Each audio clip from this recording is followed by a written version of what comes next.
जय गुरु जी। गुरु जी को चरण वंदना। मेरे गुरु महाराज कहते थे कि हर संगत में आप मुझे देखो। जब हम गुरु जी के जाते थे, एम्पायर स्टेट में गुरु जी बैठते थे, तो वो यही कहते थे, अंकल को खड़े करके अपना सत्संग सुना। वो सत्संग का महत्व क्या था, किसके लिए वो होता था, किसके लिए वो मैसेज होता था, किसकी बीमारी ठीक करनी होती थी, वो गुरु महाराज को पता होता था। सत्संग की महिमा, सत्संग कोई कहानी या कोई नाटक या रूपांतर नहीं है जिसको आप बड़ा आर्टरी तरीके से लें। सत्संग का बार बार सुनना, मेरे सत्संग कई बार संगत में सुने भी होंगे, ये गुरु की महिमा है कि किस हद तक गुरु महाराज आपके ऊपर ब्लेसिंग्स कर सकते हैं। तो मैं आज से 27 साल पहले 99 में गुरु जी की शरण में आया था। गुरु जी की कोई पब्लिसिटी नहीं, कोई अखबार में नहीं, किसी के थ्रू आप माउथ टू माउथ सुनते हैं तो तब आप वहां पहुंचते हैं।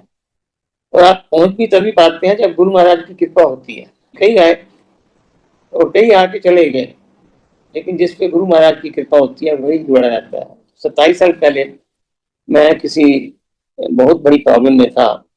मेरे को एक अंकल मिले, वो कहने लगे अगर आपका गुरुओं में विश्वास है तो हमारे गुरु जी हैं, आप अगर जाना चाहें तो मैं आपको शाम को ले जाऊंगा। तो मैंने कहा ठीक है।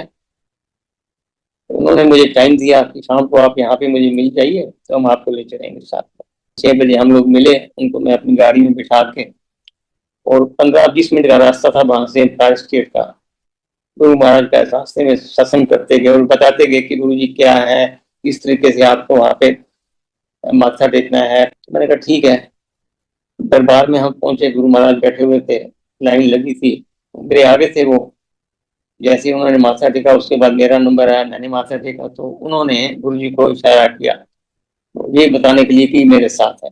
मैंने माथा टेका तो गुरु जी ने कहा की नाम है तेरा, कितों आए हो, की कर दे हो। एक ये छोटा सा इंटरव्यू उन्होंने लिया। इससे पहले कि मैं प्रॉब्लम को एक्सप्लेन करता, स्टार्ट करता, गुरु जी ने हाथ हिला दिया, चलो बैठ जाओ, बैठा दिया। तो हम लोग बड़े हैरान थे, गुरु जी ने कुछ पूछा नहीं और हमने कुछ बताया नहीं, हम बैठ गए। संगत उस समय 150-200 के करीब होती थी। तो मैंने फिर कोशिश की 1-2 बार उठने की, लेकिन जिस अंकल के साथ हम गए थे उन्होंने मुझे बिठा दिया। अंकल ने मुझे ये बताया कि वो भी, उनके 24 साल के बेटे को 2 साल का कैंसर था। वो भी किसी के थ्रू गुरु जी के पास आए थे, और जिस दिन वो गुरु जी के पास आए तो गुरु जी ने यही शब्द बोला, कल्याण की, और ये कह के उनको जो बैठाने के लिए बोला।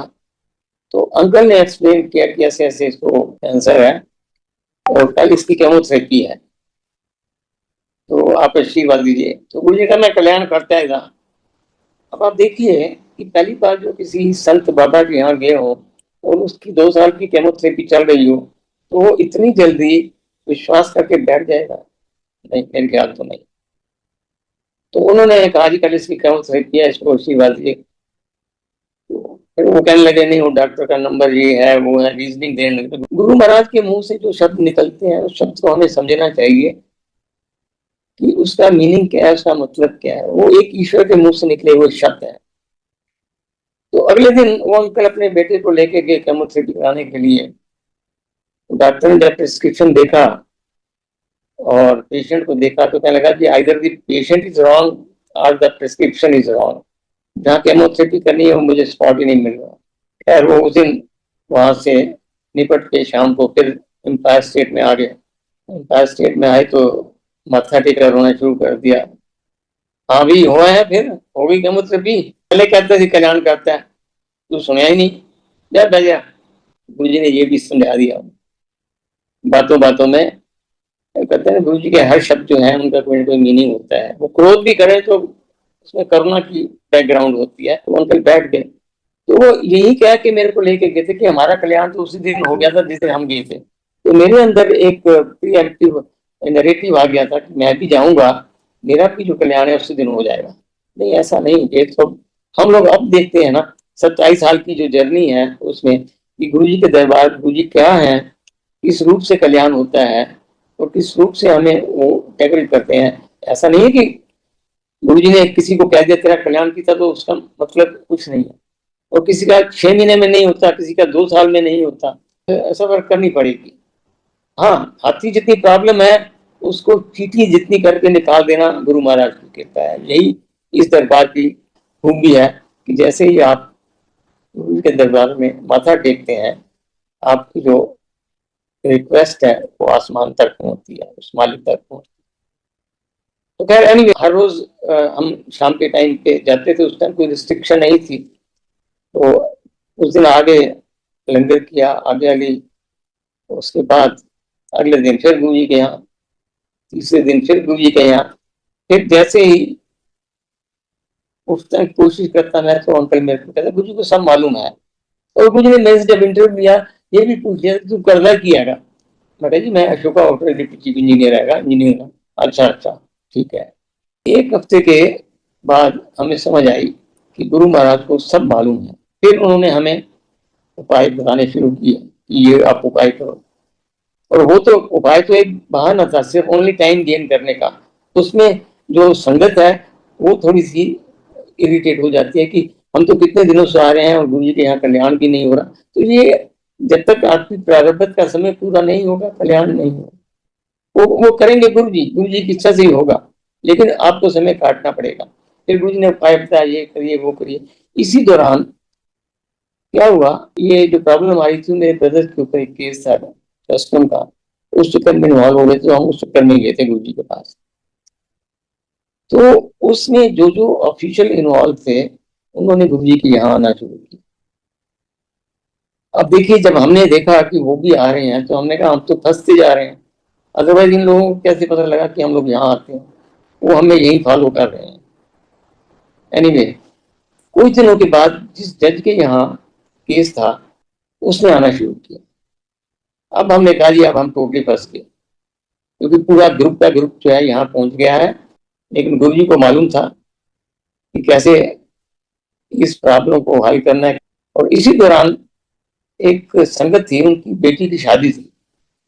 तो उन्होंने गुरु जी को कहा भी गुरु जी शादी करनी है, किसी होटल ही करनी है। तो गुरु जी ने फट मेरी तरफ इशारा किया, एक अशोका होटल कट्टा ना इन गल करना है। तो अंकल मेरे पास आ गए और उसके बाद मैंने कहा जी ऐसा है, आप लंगर कर लीजिए, तो लंगर के बाद मैं आपको एक्सप्लेन कर दूंगा। और लंगर किया, उसके बाद मैंने उनको बताया कि आप कल आ जाइए, मैं आपको बैंकेटिंग में मिलवा दूंगा, तो जो मेरी तरफ से हेल्प हो सकेगी मैं डेफिनेटली करूँ। तो वो भी तसल्ली बख्श करके चले गए। उसके बाद जब मैं गुरु से आज्ञा लेने गया तो तेरी गल हो गई है अंकल? मैं कहा जी हाँ हो गई है। फिर कितना डिस्काउंट देगा?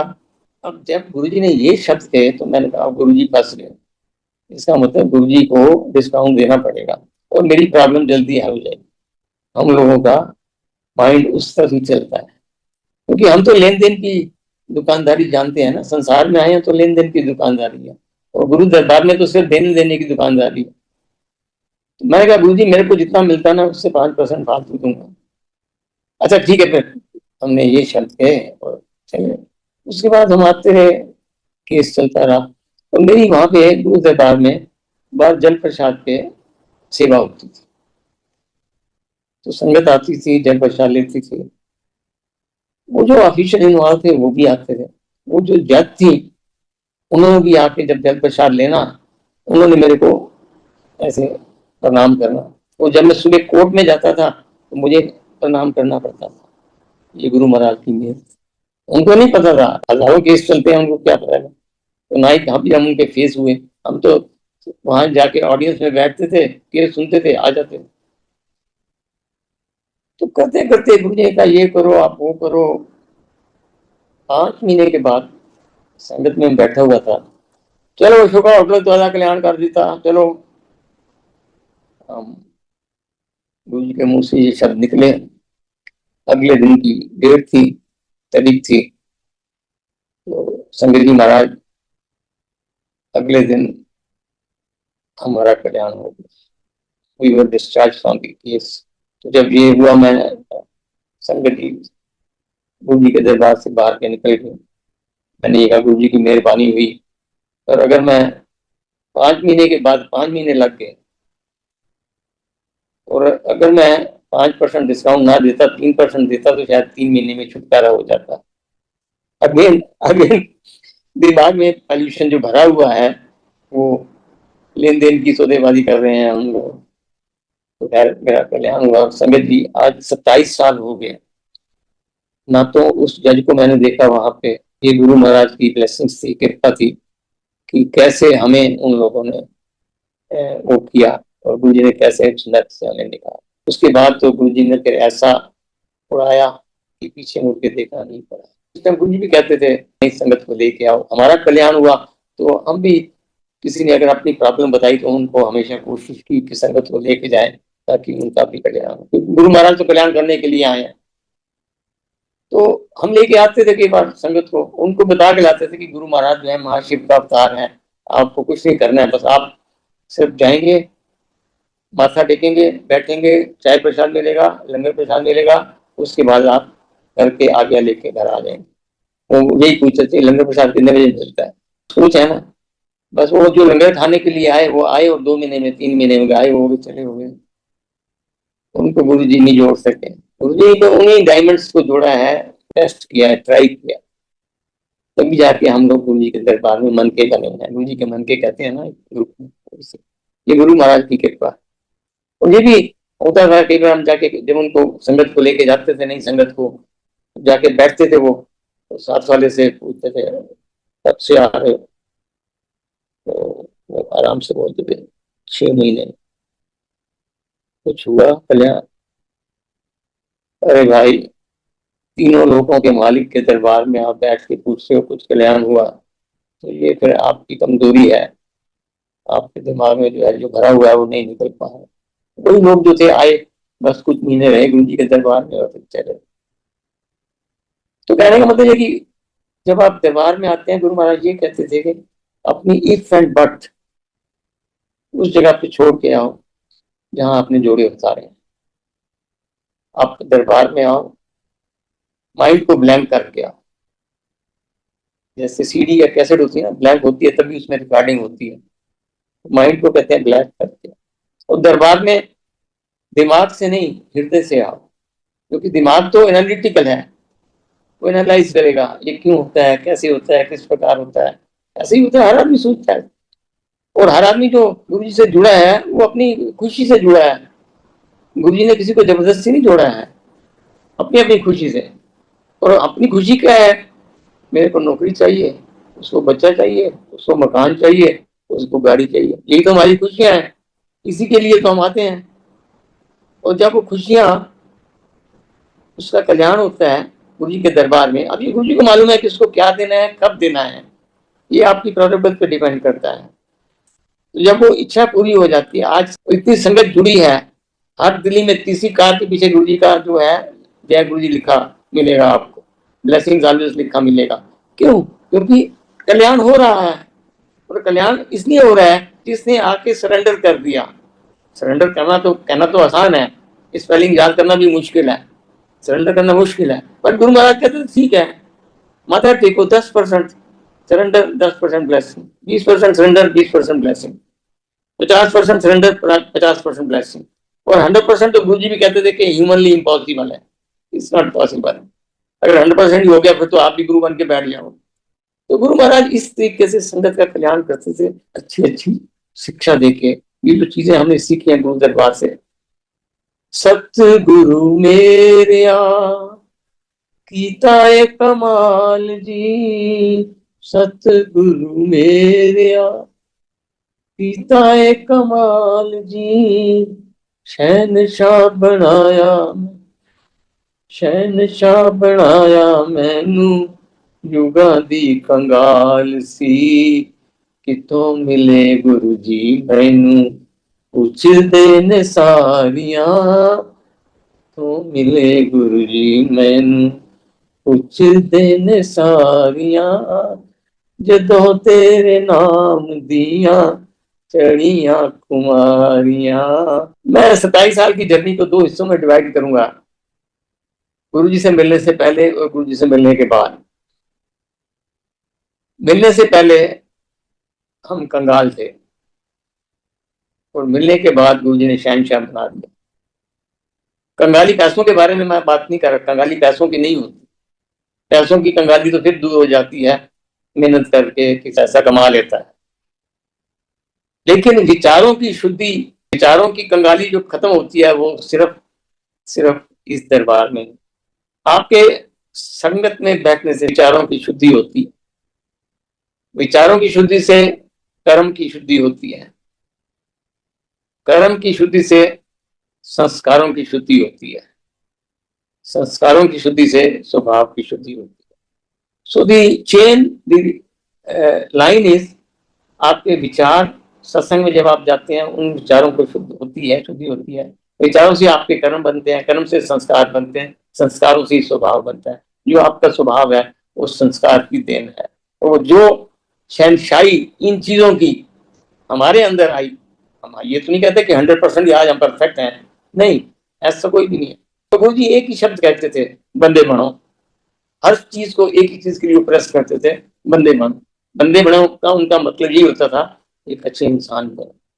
अच्छे इंसान बनने का मतलब अच्छे विचार रखो, अच्छा सुनो, अच्छा सोचो, अच्छा बोलो और फिर अच्छा करो। तीनों के बाद अगर अच्छा नहीं करोगे तो वो भी आपकी शुद्धि नहीं है। तो इस प्रकार इन 27 सालों में जो गुरु जी के मिलने के बाद हमारे विचारों में या हमारे कर्मों में या हमारे संस्कारों में ग्रेटनेस आई, शहनशाही आई, वो गुरु महाराज की थे। लंगर प्रसाद गुरु जी खिलाते थे, गुरु जी का ब्लेस प्रसाद होता था और गुरु जी कुल्ला भी नहीं करने देते थे। कहते थे ये ब्लेसिंग जो है कुल्ले में लूण ना जाए। तो ये सत्संग में जो आपको प्रसाद मिलता है, चाय प्रसाद है, चाहे समोसा प्रसाद है या लड्डू प्रसाद है, उसको आखिरी दाने तक खाएंगे क्योंकि वो गुरु जी का ब्लेस प्रसाद, उसमें गुरु जी की ब्लेसिंग्स है।